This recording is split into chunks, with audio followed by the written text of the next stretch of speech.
أعوذ بالله من الشيطان الرجيم بسم الله الرحمن الرحيم قال المصنف رحمه الله تعالى نفعنا الله ببركاته وببركات علومه آمين يا رب العالمين سبحانك لا علم لنا إلا ما علمتنا إنك أنت العليم الحكيم ولا حول ولا قوة إلا بالله العلي العظيم والخامس غسل الرجلين إلى الكعبين illam yakunil mutawaddi'u labisan lil khuffaini.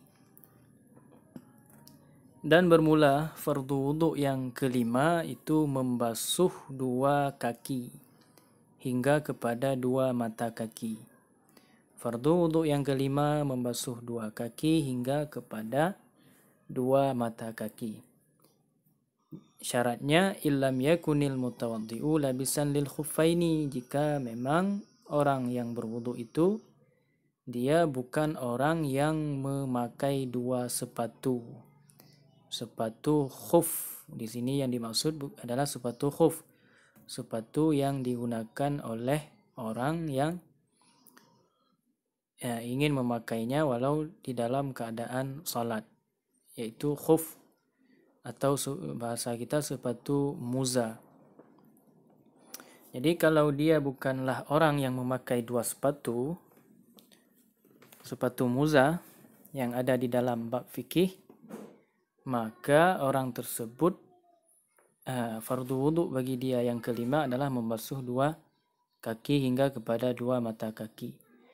Fa in kana labisahuma wajaba alaihi masul khuffaini au ghaslur rijlaini, maka jika ada ianya seseorang atau orang yang berwuduk si mutawaddi itu orang yang memakai keduanya sepatu, niscaya wajib di atas si mutawaddi tersebut menyapu dua sepatu ataupun membasuh dua kaki. Jadi kalau orang yang memakai dua sepatu itu punya dua pilihan. Adapun orang yang bukan yang memakai sepatu, maka dia tidak punya pilihan, hanya dia diwajibkan membasuh dua kaki. Wa yajibu ghuslu ma 'alaihima min syi'rin wa sil'atin wa usbu'in zaidatin kama sabaqa fil yadain.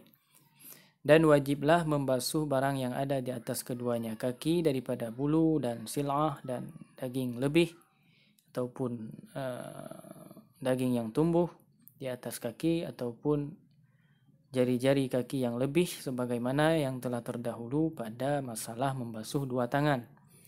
Jadi semuanya, bulu yang ada di kaki, sil'ah, daging yang tumbuh, jari-jari yang lebih yang tumbuh pada kakinya, semuanya itu wajib dibasuh.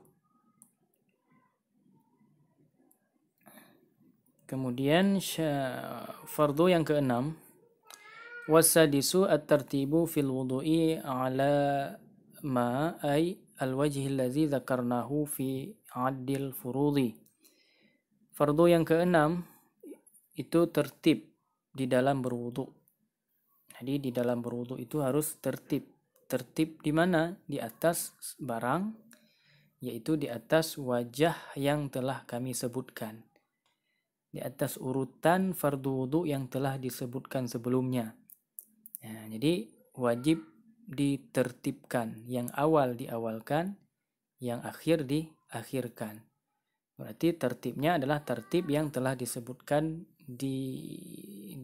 yang telah disebutkan sebelumnya, yaitu dimulai dari niat hingga kepada membasuh dua kaki. Jadi fardu wuduk yang keenam adalah tertib. Tertib di atas wajah yang telah kami sebutkan pada menghitung segala fardu yang terdahulu. Falau nasiya tertiba lam yakfi, maka jika lupa ianya si mutawaddi akan tertib, niscaya tidak memada, tidak sah wuduknya. Seandainya orang yang berwuduk itu lupa dengan tertib, dia basuh kaki terlebih dahulu, kemudian dia basuh muka misalnya, itu sudah tidak tertib, maka itu tidak memada. Maka kalau demikian dia harus mengulangi daripada fardu yang pertama, fardu yang paling awal.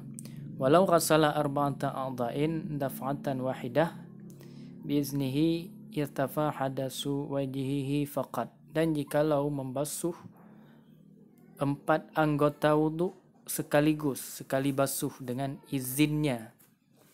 Misalnya ada orang yang sepakat ataupun telah sepakat untuk membasuh keempat anggota wuduk seseorang secara bersamaan dengan ada izin daripada orang yang berwuduk. Nah, maka kalau demikian itu yang terangkat hanyalah hadas yang ada pada wajahnya sahaja.